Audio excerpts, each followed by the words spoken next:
Hi, guys. How are you all doing? One thing that I know I miss the most about not going to school is being able to share read alouds with my class. So, I know you guys aren't my students and you are just my dear friends, but I thought that I would make some videos, maybe even it would be daily, sometimes maybe it would be weekly, and I would just do a read aloud for you. And so that I can share that same love of reading and share the same love that I have for these books with you guys. So I hope that sounds like a plan to you. Now, when I read, I might ask you to pause. And if I ask you to pause, it's because I want you to sort of think about a question that I pose to you, or I just have a thought about a character maybe that we're reading about. And so, either in this video or in videos to come, I might ask that you pause so that you can turn and talk to somebody next to you. Now, maybe the person next to you is a sibling, or maybe it's your mom or dad, or maybe even it's a pet. Whoever it is, just think about whatever question I asked or think about whatever I said about maybe a character. And I want you to turn and talk and try to discuss that with whoever's with you. But let's imagine you're watching this totally by yourself. Maybe instead of turning and talking, you can have a piece of paper with you and you can stop and jot, which just to me means that you're going to just pause for a second and jot down your thoughts. All right, so let's get started with today's book. The book that I chose to read to you today is one of my favorites. So, this book is called A Case of Stripes by David Shannon. Now, one thing I want to say that I say to my own students is that if you've heard a book before, it's okay to hear it again. And if you love the book like I love, then it's okay to hear it again. So, if you've never heard the book, I hope you enjoy hearing it the first time through. And if you have heard this book, then I hope that you can just share and enjoy reading it with me because this will be our first time sharing the experience of this book together. All right, so let's get started. A Bad Case of Stripes by David Shannon.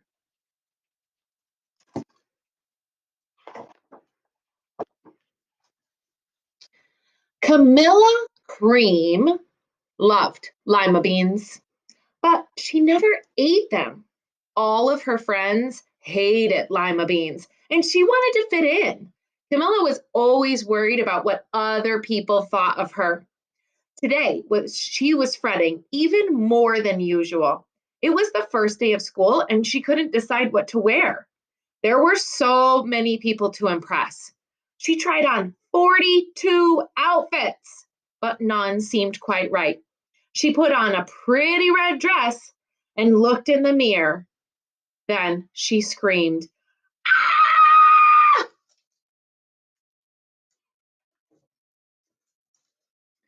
Her mother ran into the room and she screamed too. "Oh my heavens," she cried. "You're completely covered with stripes." This was certainly true. Camilla was striped from head to toe. She looked like a rainbow. Mrs. Cream felt Camilla's forehead. "Do you feel all right?" she asked. "I feel fine," Camilla answered. "But just look at me." "You get back in bed this instant," her mother ordered. "You're not going to school today." Camilla was relieved. She didn't want to miss the first day of school, but she was afraid of what the other kids would say. And she had no idea what to wear with those crazy stripes.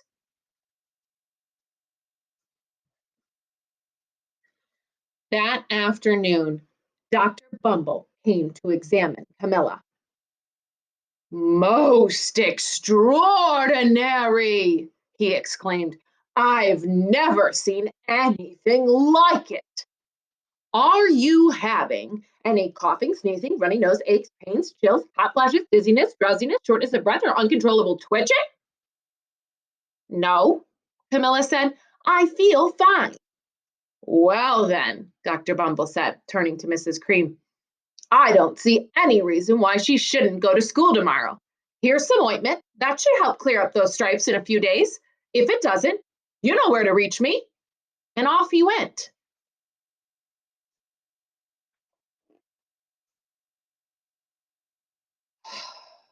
The next day was a disaster.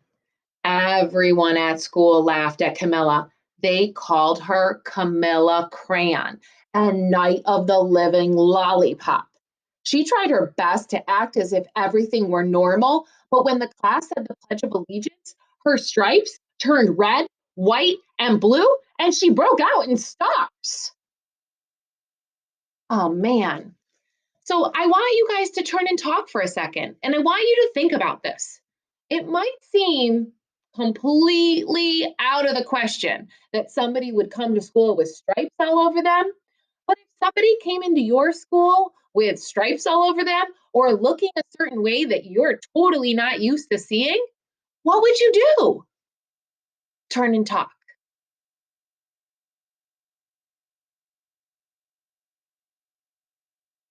All right. So I'm not sure about you guys, but I think if somebody came in looking crazy with stripes, I would definitely want to know what's going on. So I'd probably ask them. But one thing I'd be sure of, I would not be using unkind words like Camilla Crayon and Night of the Living Lollipop. Oh, that must have just made her feel terrible. Oh, these kids. The other kids thought this was great. One yelled out, "Let's see some purple polka dots." And sure enough, Camilla turned all purple polka dotty. Someone else shouted, "Checkerboard!" And a pattern of squares covered her skin. Soon everyone was calling out different shapes and colors, and poor Camilla was changing faster than you can change channels on a TV. That night, Mr. Harms, the school principal, called. "I'm sorry, Mrs. Cream," he said. "I'm going to have to ask you to keep Camilla home from school. She's just too much of a distraction, and I have been getting calls from the other parents. They're afraid those stripes might be contagious." Ugh, Camilla was so embarrassed. She couldn't believe that 2 days ago everyone liked her, and now nobody wanted to even be in the same room as her. Her father tried to make her feel better. "Is there anything I can get you, sweetheart?" he asked. "No, thank you," sighed Camilla. What she really wanted was a nice plate of lima beans, but she had been laughed at enough for one day.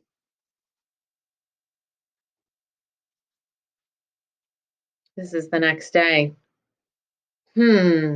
Well, yes, I see," Dr. Bumble mumbled when Mr. Cream phoned him the next day. I I think I'd better bring in the specialist. We'll be right over." And about an hour later, Dr. Bumble arrived with four people in long white coats. He introduced them to the Creams. "This is Dr. Grop. This is Dr. Sponge, Dr. Cricket, and Dr. Young." Then the specialist went to work on Camilla. They squeezed and jabbed, tapped and tested. It was very uncomfortable. "Well, it's not the mumps," concluded Dr. Grop. "Or the measles," said Dr. Sponge. "It's definitely not chickenpox," put in Dr. Cricket. "Or sunburn," said Dr. Young. "Try these," said the specialist, and they each handed her a bottle filled with different colored pills. "Take one of each before bed," said Dr. Grop. Then they filed out the front door, followed by Dr. Bumble. What do you guys think is going to happen? Did they find the cure? Let's find out. Oh, geez. That night, Camilla took her medicine. It was awful. When she woke up the next morning, she did feel different, but when she got dressed, her clothes didn't fit right. She looked in the mirror, and there, staring back at her, was a giant multicolored pill with her face on it.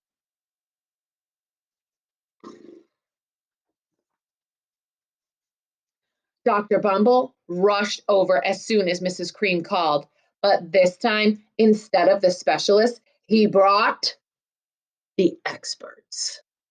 Dr. Gord and Mr. Mellon were the finest scientific minds in the land. Once again, Camilla was poked and prodded, looked at, and listened to. The experts wrote down lots of numbers, then they huddled together and whispered. Dr. Gord finally spoke. It might be a virus, he announced with authority. And suddenly, fuzzy little virus balls appeared all over Camilla. Or possibly some form of bacteria, said Mr. Mellon.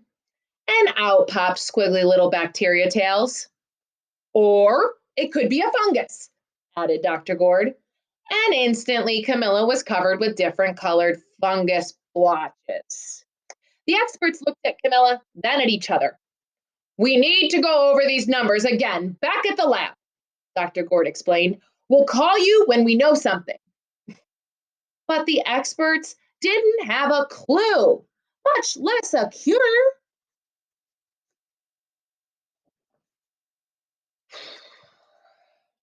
By now, the TV news had found out about Camilla. Reporters from every channel were outside her house telling the story of the bizarre case of the incredible changing kid. Soon, a huge crowd was camped out on the front lawn. Creams were swamped with all kinds of remedies from psychologists, allergists, herbalists, nutritionists, psychics, an old medicine man, a guru, and even a veterinarian. Each so called cure only added to poor Camilla's strange appearance until it was hard to even recognize her. She sprouted roots and berries and crystals and feathers and a long furry tail, but nothing worked. You guys, look at her. Oh my goodness, poor Camilla. What is she going to do?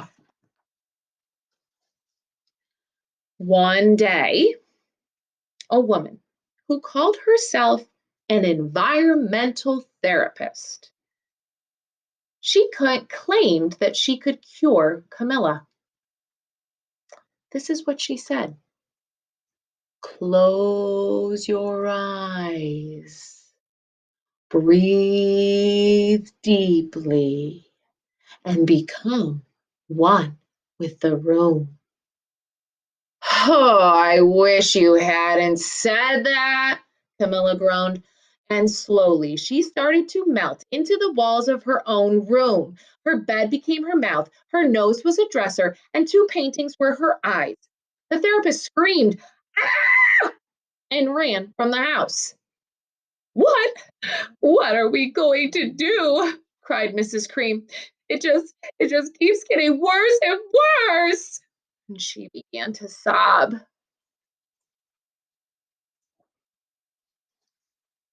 And at that moment, Mr. Cream heard a quiet little knock at the front door. He opened it, and there stood an old woman who was just as plump and sweet as a strawberry. Excuse me, she said brightly, but I think I can help.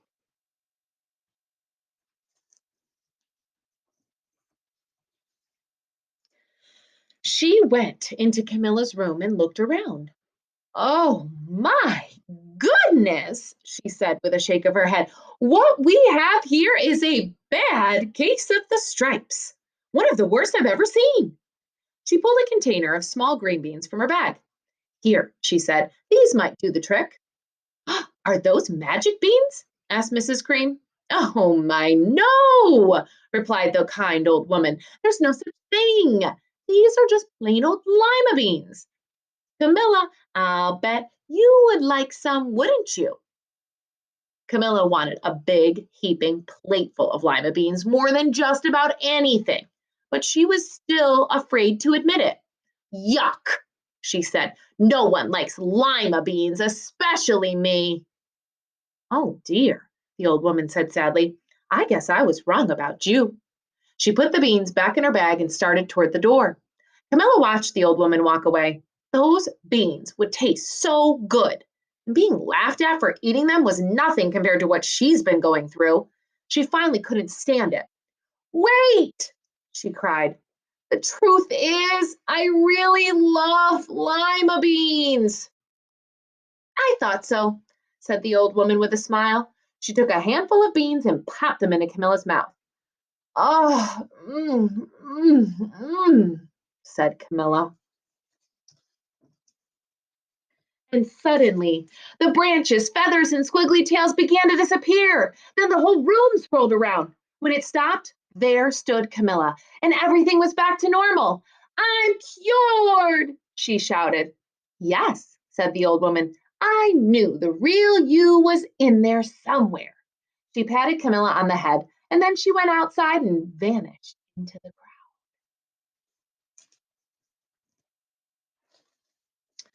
crowd. And afterward, Camilla wasn't quite the same. Some of the kids at school said she was weird, but she didn't care a bit. She ate all the lima beans she wanted, and she never had even a touch of stripes again. All right, guys. So, what do you think? What is the big message that the author is trying to tell us in this story? Why do we hear about Camilla, and what can we learn from what she went through? I want you to turn and talk to somebody after the video ends and think about what in the world we're supposed to learn. And I'll give you a hint. It definitely has something to do with those lima beans. Until next time. Bye, guys.